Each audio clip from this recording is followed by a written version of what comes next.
اب نکاح جو ہے، نکاح کرنا، نکاح کے 3 درجے ہیں، علماء نے بیان کیے ہیں حدیث مبارکہ میں۔ ایک تو سنت ہے نا، سنت ہے، لیکن نکاح فرض اور واجب بھی ہے، پھر سنت ہے، اور چوتھا درجہ جو ہے وہ آتا ہے کہ نکاح بعض کے لیے حرام ہے اور جرم بھی ہے۔ اب سنیں فرض اور واجب کس کے لیے ہے؟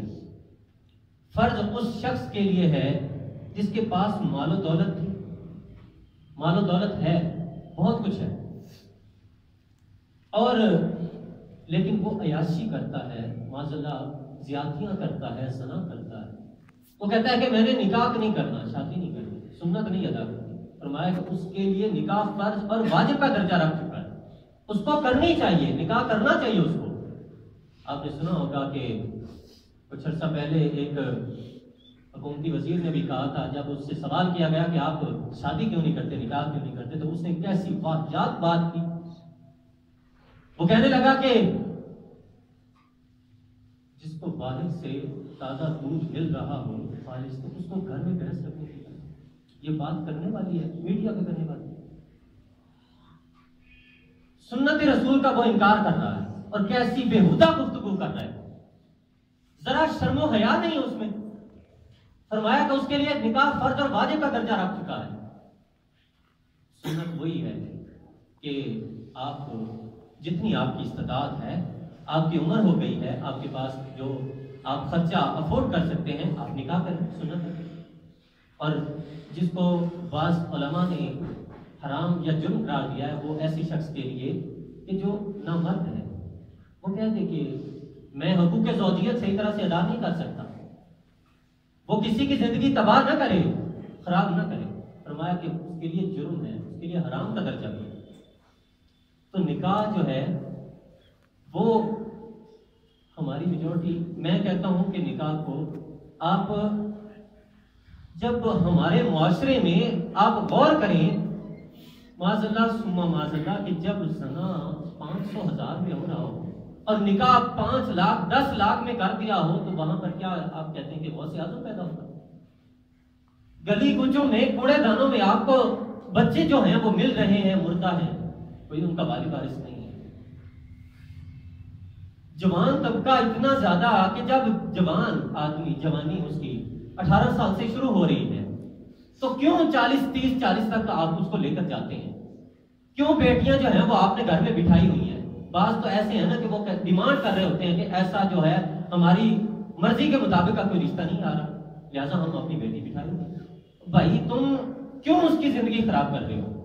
جوان لڑکا ہے یا لڑکی ہے نا، مثال دے رہا ہوں، وہ درخت پر لگے ہوئے پکے پھل کی طرح ہے، اگر آپ اس کو وقت پر نہ اتاریں گے تو اس کو پرندے جو ہے نا وہ چونچے مار کر یا تو خراب کر دیں گے، یا وہ وہیں پر لگا جو ہے وہ خراب ہو جائے گا۔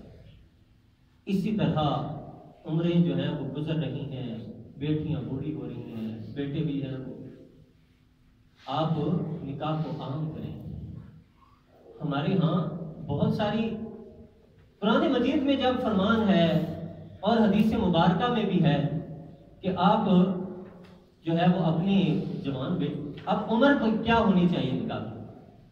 حدیث مبارکہ میں جو ہے کہ آپ صلی اللہ علیہ وسلم نے فرمایا کہ 19 سے 27-28 کے درمیان تک کی جو عمر ہے وہ نکاح کے لیے موزوں ہے، اور اس پر باقاعدہ سائنسدانوں نے تحقیق کی ہے، ڈاکٹروں نے، کہ یہ عمر جو ہے وہ کیوں خاص ہے؟ اس لیے کہ اگر لڑکا ہے یا لڑکی ہے، ان میں بچے پیدا کرنے کی جو طاقت صلاحیت ہوتی ہے وہ زیادہ ہوتی ہے، وہ بوجھ اٹھا سکتے ہیں۔ اور حضور نبی کریم صلی اللہ علیہ وآلہ وسلم کا جب پہلا نکاح ہوا تو آپ کی عمر مبارکہ 25 سال تھی، حضرت علی رضی اللہ تعالیٰ عنہ کی عمر 24-25 سال تھی، حضرت فاطمہ الزہرا سلام اللہ علیہ کی عمر 19 سال تھی۔ اب یہ عمریں ہیں، اور آپ کیوں جو ہے وہ زیادہ عمر کسی کی کر رہے ہیں؟ اور پھر فرمایا ہے، حدیث مبارکہ ہے، حضور نبی کریم صلی اللہ علیہ وسلم نے فرمایا، یہ کہتے ہیں نا کہ جی بچہ کمانے والا ہو جائے، قرآن مجید میں ہے، سورہ نور میں،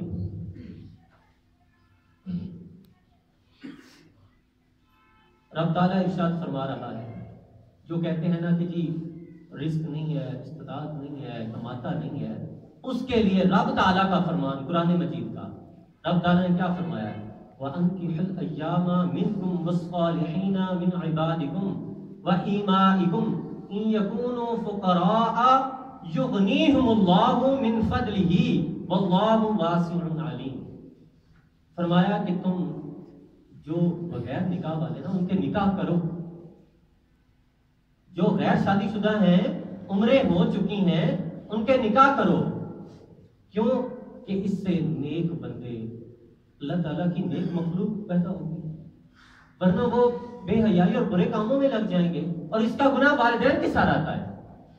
اگر بچہ بالغ ہو گیا ہے اور وہ برے کاموں میں لگنا شروع ہو گیا ہے تو اس کا گناہ والدین کے ساتھ پڑتا ہے۔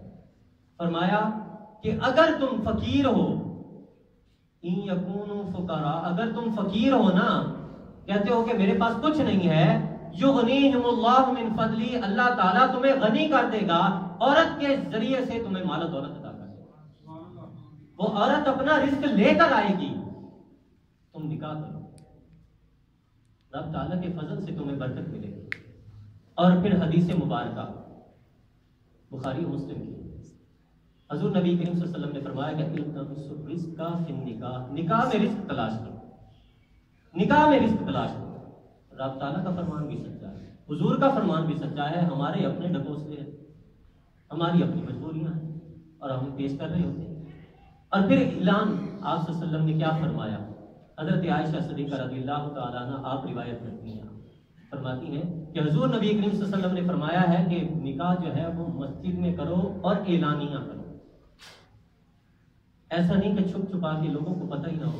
سادگی ٹھیک ہے لیکن نکاح جو ہے وہ مسجد میں کرو۔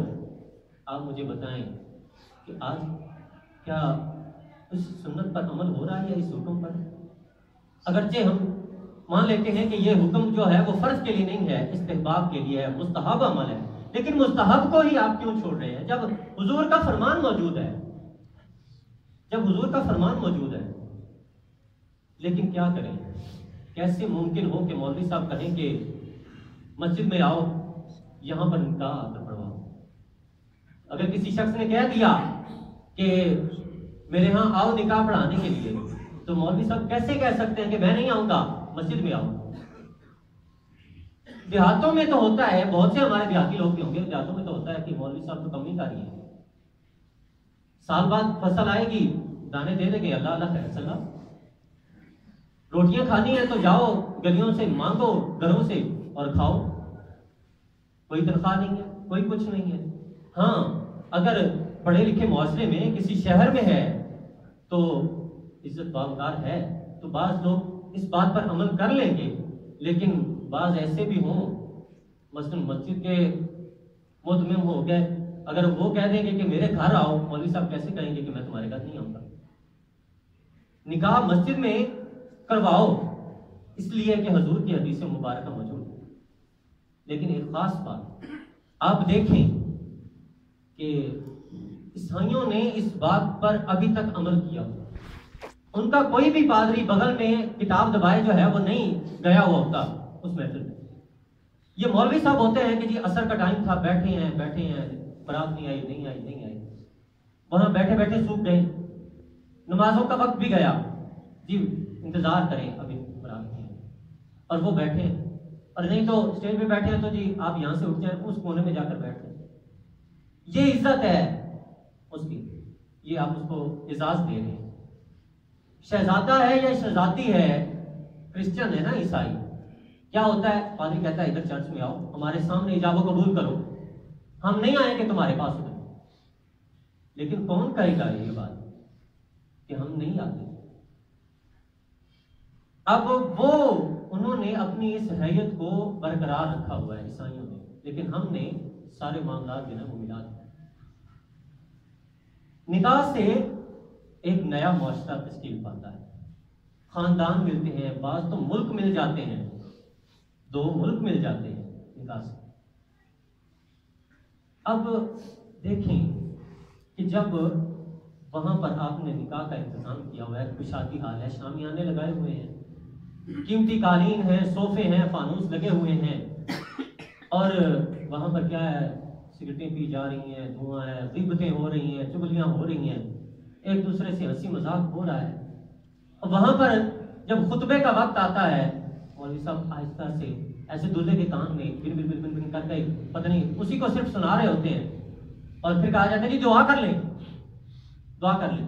بھائی دعا کا ماحول ہوتا ہے وہاں پہ، ادھر ساؤنڈ لگا ہوا ہے، فحاشی گانے اتنے ہو رہے ہیں، عورتیں بھی سن رہی ہیں، مرد بھی سن رہے ہیں، اور وہاں پہ 10-12 عمرے کیے ہوئے حاجی صاحب بھی بیٹھے ہیں، وہ نہیں روک رہے اس کو. ایمان کا سب سے کمزور درجہ یہ ہے کہ دل میں برا جانو یہ بات بری ہے یار، یہ عمل برا ہے، لیکن وہ بھی ہمارے دل سے نکل گیا ہے. پھر کہتے ہیں دعا کرو. دعا کا ماحول ہوتا ہے، مسجد سے بڑھ کر کوئی ماحول ہو سکتا ہے دعا کا؟ رب تعالیٰ کی خاص رحمت نازل ہو رہی ہوتی ہے، رب تعالیٰ سے رجوع ہو رہا ہوتا ہے، رب تعالیٰ کا قرب حاصل ہو رہا ہوتا ہے. تو پھر کیا ہوتا ہے کہ اب بعض لوگ ایسی باتیں کرتے ہیں، کہتے ہیں کہ جی بتائیں مجھے کہ سیدہ فاطمہ الزہرا سلام اللہ علیہا سے بڑھ کر بھی کوئی باعث بیٹی کسی کی ہو سکتی ہے؟ جب ان کا نکاح حضور نبی کریم صلی اللہ علیہ وسلم نے مسجد میں پڑھایا تو تم کیوں کہتے ہو کہ میں مسجد میں نہیں لے کر آتا؟ جب حضور نے اپنی شہزادیوں کا، اپنی بیٹیوں کا نکاح مسجد میں کرایا ہے تو تمہیں کیا تکلیف ہے کہ تم مسجد میں نہیں آتے ہو؟ حضور کا فرمان جب موجود ہے. آپ اس سے یہ غور کریں کہ 2 خاندانوں کا خرچہ کتنا بچتا ہے، آپ کے ٹینٹ وغیرہ، کھانے وغیرہ. اور خاص بات سمجھ لیں آج، خاص بات کہ نکاح کے وقت لڑکی والوں کی طرف سے کوئی دعوت نہیں ہے، کوئی فرمان موجود نہیں ہے، کوئی دلیل موجود نہیں ہے، نہ قرآن میں نہ حدیث میں. آپ ایک فوج لے کر جا رہے ہوتے ہیں کہ برات کی، اور لڑکی والوں سے کہتے ہیں، اور پھر ظلم ہوتا ہے. یہ کم عقلی ہے، یہ نامعقول بات یہ ہے. اچھا چھوارے کن کی طرف سے ہوتے ہیں؟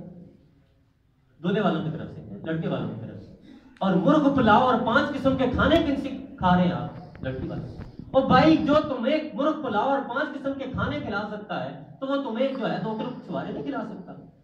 تم سمجھ رہے ہوتے میں نے بہت بڑا مارکا مار لیا. نکاح کو سنت سمجھ کر ادا کریں، جب تک سنت رہے گی رب تعالیٰ آپ کو ثواب عطا کرے. اور پھر کیا ہوتا ہے، آپ سمجھتے ہیں کہ وہ ہاں ایک ہے کہ لڑکی والوں کو آپ سمجھتے ہیں کہ خوشی ہو رہی ہے، نہیں، ہاں ایک بوجھ تھا جو آج ہلکا ہو گیا. رب تعالیٰ کی طرف سے ایک ذمہ داری تھی جو آج ہم نے ادا کر دی. یہی بات ہے بس. وہ خوشی کا موقع ہوتا ہے، بیٹی گھر سے رخصت ہو رہی ہوتی ہے، بہن رخصت ہو رہی ہوتی ہے، کیا آپ سمجھتے ہیں خوشی کا؟ ماؤں کو غشی کے دورے پڑ رہے ہوتے ہیں، باپوں کی آنکھیں نم ہوتی ہیں، بہن بھائی رو رہے ہوتے ہیں. آپ ذرا آپ نے کبھی غور کیا ہے کہ ایک جانور کو آپ نے 4-5 سال پالا ہو اور آپ اس کو بیچنے لگے، آپ کو کتنی تکلیف ہوتی ہے؟ اس سے انس ہو جاتا ہے نا، محبت ہو جاتی ہے. اور ایک جانور جو قربانی کے لیے آپ لے کر آئے، صرف 4 دن آپ نے رکھا، اس سے محبت ہو گئی. بیٹوں کو محبت ہوگی، بچوں کو محبت ہوگی. جب ذبح کرنے کا وقت آتا ہے تو وہ کتنے تڑپ رہے ہوتے ہیں، رو رہے ہوتے ہیں. ایک بیٹی جس کو آپ نے نازوں سے پالا تو آپ کہتے ہیں کہ وہ خوشی کا موقع ہوتا ہے، آپ اوپر ان پر ظلم کر رہے ہوتے ہیں. یہ دعوت صرف لڑکے والوں کے لیے ہوتی ہے کہ وہ لڑکے والے ولیمہ کریں. اس کے بارے میں حضور کی حدیث مبارکہ موجود ہے بہت ساری. اس میں نکاح کا ٹاپک ہے، ولیمے کا ہے، ہر طرح کی بہت ساری حدیثیں موجود کہ وہ صرف لڑکے والوں کے لیے. سب سے کم کہ تم استطاعت رکھتے ہو نا، ایک بکری کی اولم ولو بشات، ایک بکری بھی تمہارے پاس ہے نا تو پھر بھی ولیمہ. یہ عرب میں سب سے کم تھا کہ غریب مفلس بندہ ہے نا، ایک بکری کا بھی ولیمہ. وہ بکریوں کے ریبڑ بیٹوں کے پالتے تھے. تو لڑکے والے کو اس لیے خوشی ہے کہ اس کا گھر بس رہا ہے. تاکید فرمائی کہ اگر کوئی تمہیں ولیمے کی دعوت دے تو ضرور جاؤ، اس کی دعوت کو قبول کرو. نہیں جاؤ گے تو تم رب تعالیٰ اور اس کے رسول کے حکم کی نافرمانی کرو. دعوت کو بھی قبول کرو. اور یہاں تک بھی فرمایا کہ اگر تمہارا غریب بھائی ہے وہ ولیمہ نہیں کر سکتا، اس کے پاس استطاعت نہیں ہے، تو تم گھر سے کھانا لے کر جاؤ اور اس کے ساتھ بیٹھ کر کھاؤ، سیلیبریٹ کرو. ایک خوشی کا تمہیں موقع مل رہا ہے، اس سے لطف اٹھاؤ. تو جس عورت کو، جس بہن کو گھر سے ودا کیا جاتا ہے، جب دونوں خاندانوں کا اتنا خرچ بچ رہا ہے، سنت بھی ادا ہو رہی ہے، آسانی سے آپ اس کو ادا کر سکتے ہیں، تو پھر کیوں آپ کسی پر بوجھ ڈالتے ہیں؟ سنت سمجھ کر اس کو ادا کریں خدا کا واسطہ۔ اور میں نے پہلے کہا نا کہ جب معاذ اللہ زنا 500,000 میں